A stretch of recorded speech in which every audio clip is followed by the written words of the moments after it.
বিশ্বস্ত সূত্রে খবর পেয়ে যে পৌরসভা কোনো পারমিশন দেয়নি এই গ্রিন লাইন সংস্থা, তাহলে দিল এখানকার এমএলএ মদন মিত্র এবং ওই 14 নম্বর ওয়ার্ডের কাউন্সিলর আপ্পা।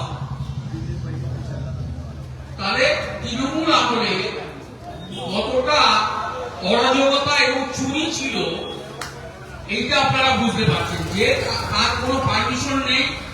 শুধু তাই নয়, আমার কাছে খবর প্রত্যেক মাসে গ্রিন লাইন সংস্থা 25 লক্ষ টাকা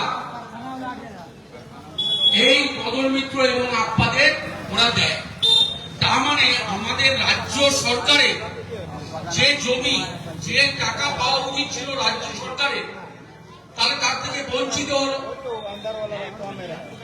তাহলে এইভাবেই সারা পশ্চিমবঙ্গ চলেছে লুটের রাজত্ব। এইবার যদি বলে যে রাত্রেবেলায় সকালে আমি এই ঘটনাটা টিভিতে সবখানে সোশ্যাল মিডিয়াতে গেছে, আমি ভেবেছিলাম দুদিন পরে হয়তো রিঅ্যাকশন হবে, কিন্তু যেখানে মানিটারি ব্লক করে দেওয়া হয়েছে, মানিটারি নিয়ে বলা হয়েছে, বেশিক্ষণ সময় লাগেনি, কার্বনিক অ্যাসিড দিয়েছি, সাপ ফন করে বেরিয়েছে। রাত্রেবেলায় ঢুকে পড়েছে। কোথায় গেছে? কামারহাটিতেও যায়নি, যতীন দাসও যায়নি, গেছে 14 নম্বরে আপ্পার কাছে। কারণ ওই টাকাটা কিভাবে সুরক্ষিত রাখতে হবে, 2 নম্বরই মাল, শুধু মাল কামাও। এইবার ওখানে গেছে, কারা ডিম মেরেছে? ভারতীয় জনতা পার্টির কোন লোক মারেনি, কোন কার্যকর্তা মারেনি। মেরেছে কে? টিএমসির লোকরাই মেরেছে। আর মেরেছে কে? যাদের থেকে প্রত্যেক দিন কাউন্সিলর এবং তাদের সব ক্যাডারগুলো যেভাবে লোকের থেকে টাকা তুলত, তারা ক্ষিপ্ত হয়ে গেছে। আমি এই জন্য বলছি উনাকে, উনি ওখানেই থাকুক, কলকাতাতেই থাকুক, কামারহাটিতে আসলে দেখা যাবে যে ডিমের বদলে এরপর অমলেটও করে দিয়ে দিয়েছে। তাই আমি বলবো, এই দুর্নীতি, যে দুর্নীতি চলেছে, আমাদের সরকার 4 তারিখে আমরা বিপুল ভাবে এসছি, তারপর সরকার এসছি 9 তারিখ থেকে আমাদের সকলের প্রিয় মুখ্যমন্ত্রী যা যা আমরা অঙ্গীকার ভোটের সময় বাড়িতে বাড়িতে গিয়ে দিয়েছিলাম, উনি এসেই সেই কাজগুলো করা শুরু করে দিয়েছে, কাল বিলম্ব করেন।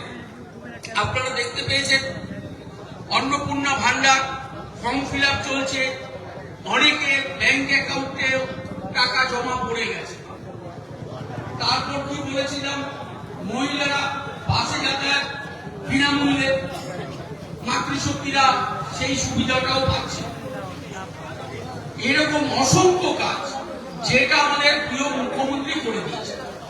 আমরা কারা?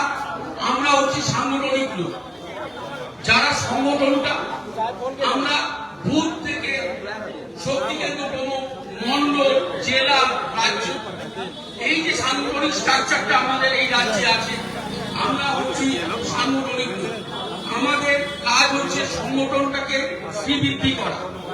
আমি জানি যে 29 তারিখের আগে হয়তো আমরা কয়েকজনই ছিলাম, সকাল বিকাল রাত্রে আমরা কয়েকজনই বেরিয়েছি। আমি জানি সংগঠন যখন বড় হয় স্বাভাবিকভাবে অনেকে যুক্ত হবে, সেটাই হওয়া উচিত। কিন্তু যুক্ত করতে গিয়ে মাথায় রাখতে হবে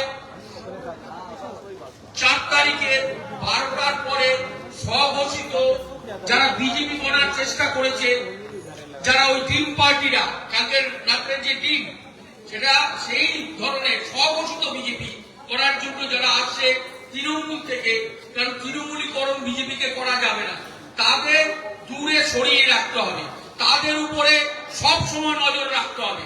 এইটা সকলকে আমি বলেছি, তাদের এখানে ঢুকতে দেওয়া যাবে না। কালকে রাত্রেবেলায় আমাকে একজন ইনভাইট করেছে, আমি ফোনে বলেছি ঠিক আছে 10:30 পৌনে 11টার সময় দিয়ে গেছে কাজ। আমি ছিলাম না, আমি ঢুকেছি 11টার সময় রাত্রেবেলা। আজকে সকালে ভদ্রলোক এসছেন, আমি জিজ্ঞেস করলাম এটা কোন ক্লাব, তখন বললো ডানলপ ইউথ ক্লাব, ওই ব্রিজের নিচটা সম্ভবত। আমাকে বলছে দাদা আমাদের প্রেসিডেন্ট বুম্বা দাস। আমি কার্ডটা ফেরত দিয়ে দিলাম। আমি বললাম আমি যাবো। কেন দাদা? আমি বললাম আমি যাবো না ভাই, ব্যক্তিগত ভাই, তুমি নিমন্ত্রণ করতে এসছো, আমি নিমন্ত্রণ রক্ষা করতে পারলাম না, কারণ আমি দূষিত মাল নেওয়ালা লোকের মধ্যে। ঠিক আছে, তো আমাদের সবসময় খেয়াল রাখতে হবে। এইবার আমি বলবো যে আমাদের আগামী দিনগুলো যেন একসঙ্গে এক ছাতার নিচে ভালোভাবে মন্ডল সভাপতির নেতৃত্বে যেন সংগঠনটা শ্রীবৃদ্ধি আরো ব্যাপকভাবে পায়। আর অন্নপূর্ণা ভান্ডার আমি এসে দেখেছি বাসবের ওখানে প্রায় আজ থেকে 10 দিন আগে, যে অলরেডি আমাদের কার্যকর্তারা কাজ করছে।